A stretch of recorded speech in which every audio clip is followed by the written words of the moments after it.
and how the mind communicates through symbols. Around the time I started doing videos linking Jung's theories to Silent Hill, I came across another YouTuber named Reinstall Paul, who did his own series of analysis videos on Silent Hill.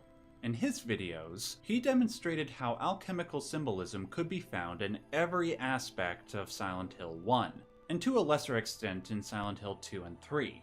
When I watched these videos, I remembered that Jung had written many texts where he linked his psychological theories to alchemy, but I had avoided them, mainly because the Jung fans I had spoken to had said that they were very difficult to understand. Nevertheless, I picked up those books because I had to see if there were any connections. In doing so, I found connections between Silent Hill and alchemical concepts like squaring the circle, the union of opposites, and the three-step process for creating the Philosopher's Stone. Now, while I was reading these texts, I began to understand why Jung had taken such an interest in alchemy, and why he tried to link it to his psychological theory. To put it as simply as I can, Jung believed that what the alchemists were trying to do was use the material world to symbolize psychological processes happening within them. In other words, Jung believed the alchemists were the first psychologists, aside from the Gnostics. If you're already confused, don't worry. I will use an example that should make things a bit clearer. So I'm sure most of you are familiar with the Philosopher's Stone, the ultimate goal of alchemy, the stone which contains within it the elixir of eternal life. The alchemists believed that to obtain the physical Philosopher's Stone, one must simultaneously create the mental, spiritual Philosopher's Stone. A popular representation of this would be in the Harry Potter series. He was only able to get the external reward in the form of the stone when he achieved the inner reward, when he became quote-unquote worthy of the stone. Now, some alchemists believed that to obtain the stone, you have to go through a three-step process, the same one that Silent Hill references. These three steps are known as nigredo, blackening, albedo, whitening, and rubedo, reddening.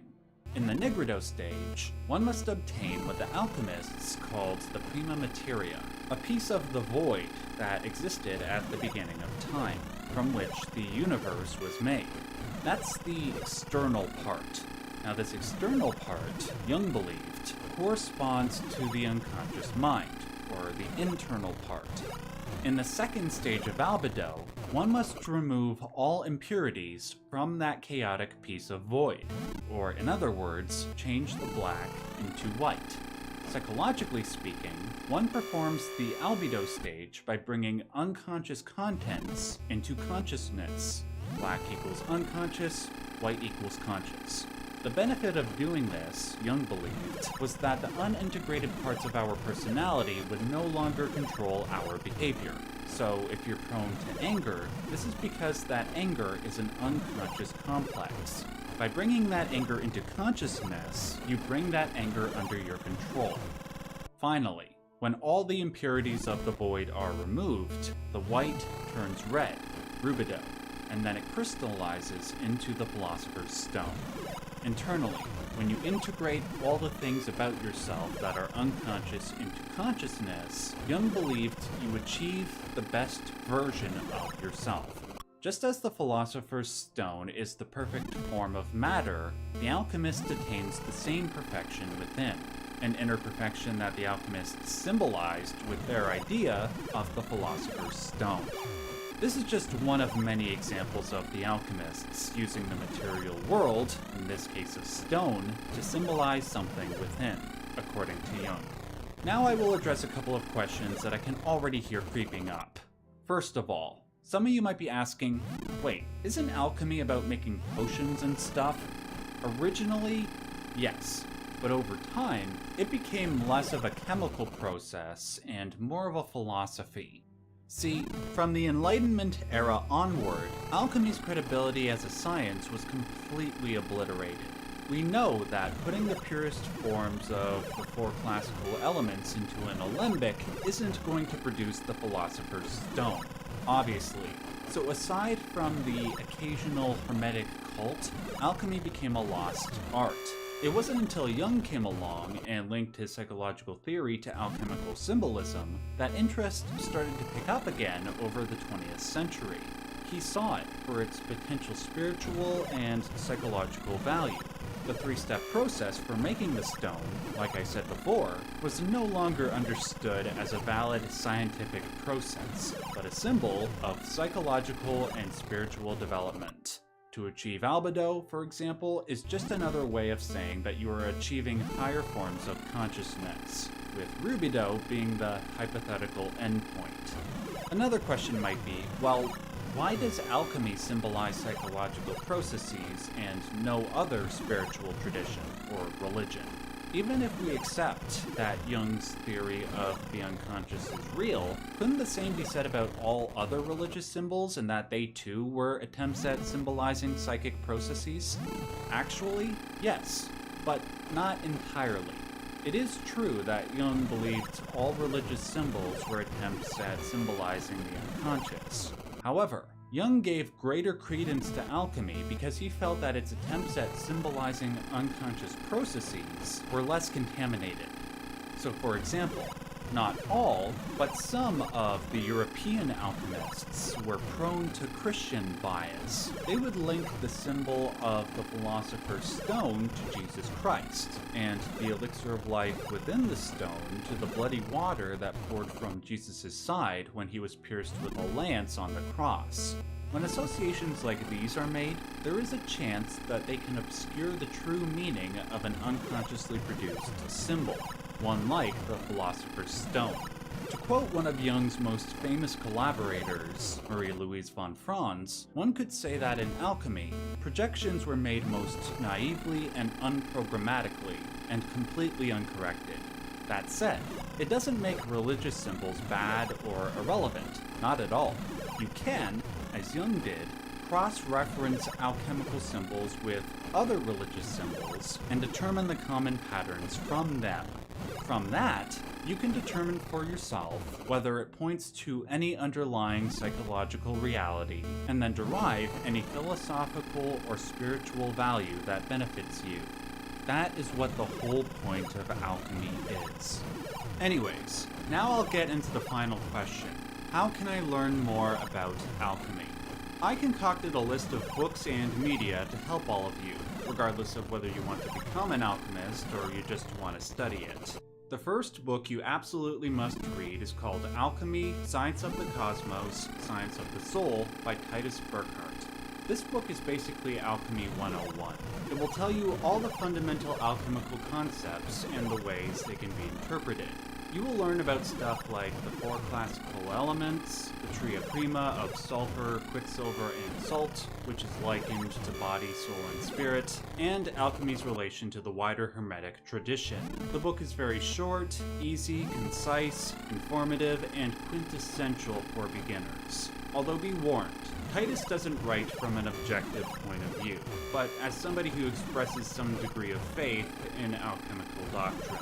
Nonetheless, he understands it well. After you read that book, or while you are reading it, it doesn't matter, you must also read The Forge and the Crucible by Mircea Eliade. Eliade is one of the greatest religious scholars in the history of mankind, and by virtue of that, his knowledge of alchemy is impeccable. Plus, unlike Titus Burckhardt, Eliade writes about alchemy as an impartial observer. That said, if you do want to become an alchemist, this book does inadvertently teach the ways in which you can project inner values onto the outer world. This is because Eliade basically lists the different ways that cultures around the world did that, and then lists the cross-cultural patterns that emerge. By noticing the values and the patterns, you can begin to think like an alchemist. Before we move on to the more complicated stuff, I would also recommend J.C. Cooper's Chinese Alchemy. In a way, it serves as a review of the type of stuff that is in Burckhardt and Eliade's books, but puts it in plainer language, and also shows more cross-cultural patterns. It's not necessary to read like those other 2 books, but it will help. Those are the simple books to get you started. Now, if you want to move up to a more intermediate level, you will want to get into the psychoanalytic texts, the ones that try to link alchemical imagery to psychology. The easiest place to start, I think, is with Marie-Louise von Franz's book that I referenced earlier, Alchemy: An Introduction to the Symbolism and the Psychology. She lays out in plainer and more accessible language here the way alchemical symbolism was used to foster psychological development. After reading that, you might be ready to tackle Jung's books. Now remember what I said. Carl Jung's books linking alchemy to psychology are famously complicated. They will not make sense if you try to read them first without having read the simpler texts. Trust me, save yourself the frustration that I went through when I tried to read them. After you read the simpler texts, the first book by Jung I would recommend is Psychology and Alchemy. This book will begin to show the inner psychological subjective realities that the alchemists were trying to uncover through their symbolism. Once you understand that book, you will be ready for Mysterium Conjunctionis, the most difficult book I have ever read bar none. The entire purpose of this book is an analysis of alchemical symbols that depict an alchemical concept known as the union of opposites. The name of the book is literally that. In Latin, it means mystery of the conjunction. You will have a hard time reading this book at first, but don't worry. If you find yourself lost, there is a companion book that I would recommend which simplifies it. It's called The Mysterium Lectures by Edward Edinger. If you read both at the same time, you will understand the implications of Jung's theory if it's true, and once you understand, your mind will be blown. I would go into greater detail about how these books teach you how to be an alchemist, but at this point, I feel I can only teach so much before my views begin to bias your own. The journey is best to embark on and learn about yourself, rather than just relying on other people's interpretation. I will recommend some YouTubers and other content creators that specialize in talking about alchemy.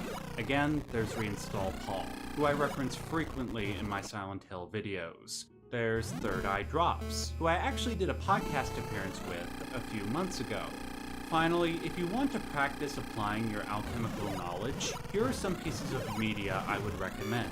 In terms of video games, check out the Soulsborne series with Dark Souls, Bloodborne, Sekiro, and Elden Ring. There's the Xeno series with Xenogears, Xenosaga, and Xenoblade. There are also two underrated games from the PlayStation 2 called Shadow of Destiny and Haunting Ground, which borrow heavily from alchemy. And of course, the Silent Hill series, but only 1 through 4. Regarding TV, the obvious recommendation is Fullmetal Alchemist Brotherhood. That anime uses a plethora of alchemical symbols and concepts and uses them incredibly accurately. There are many other forms of alchemic media that I am sure I missed. Feel free to add more alchemy-based media recommendations in the comment section below. That does it for me. I hope this video was helpful. Remember, if you have any questions or concerns, please leave them in the comment section below, and I will do my best to address them as soon as I can. Until next time, remember to stay safe and stay Citrinitas. And if you get what that means, you are well on your way to becoming an alchemist. Peace out. The Red Wedding was one of the most shocking moments in A Song of Ice and Fire, but should we have seen it coming? What clues did George R. R. Martin leave us in the text? Let's take a look. Hi everyone, this is Robert. Welcome to In Deep Geek. On this channel we cover the best in fantasy books and TV shows, A Song of Ice and Fire, Lord of the Rings and The Witcher. If that sounds good to you, there's a subscribe button in the bottom right of your screen. This video is brought to you in collaboration with the excellent History of Westeros. Please do check out their podcast and YouTube channel. There's a link in the description. The Red Wedding is one of those wonderful bits of literature that manages to shock almost everyone who reads it, but also, looking back, it all makes sense plot-wise. Of course that was going to happen. The signs were there. So what clues did George R. R. Martin leave us? Well, we should start by pointing out that we were told not to trust the Freys and the Boltons right from the start. Even leaving aside Walder Frey's opportunistic decision to charge such a high price for Robb Stark to cross the river at the Twins, he is known to be duplicitous. Every time Cat thinks about him, you can feel her dislike and distrust. And her father Hostertully called Walder the late Walder Frey because he turned up so late for Robert's rebellion. He was clearly hedging his bets and waiting to see which side would win before committing. Not a loyalist by any stretch of the imagination. And we're told that House Bolton has an even greater history of rebelling against the Starks, burning Winterfell more than once and committing atrocities in the Dreadfort. When Roose Bolton appears on the scene in Book 1, he almost immediately tries to take on the command of the Northern Force, blatantly implying that Robb was too young and inexperienced. Again, hardly the most loyal of band. But both the Freys and Boltons fall into line, and all seems well for most of A Clash of Kings as Robb wins victory after victory. His coalition is strong, and there appears at least some hope that the war effort may end successfully. Things change quite quickly, though. Over a matter of a few weeks, Winterfell falls to the Greyjoys, as do other key bases in the north. Catelyn releases Jaime Lannister, angering the Karstarks, their response prompting Robb to behead Lord Rickard Karstark, angering them even more. The Lannisters strike an alliance with the Tyrells and secure their position in the south, and Robb marries Jane Weston, breaking his agreement with Walder Frey and angering the Freys.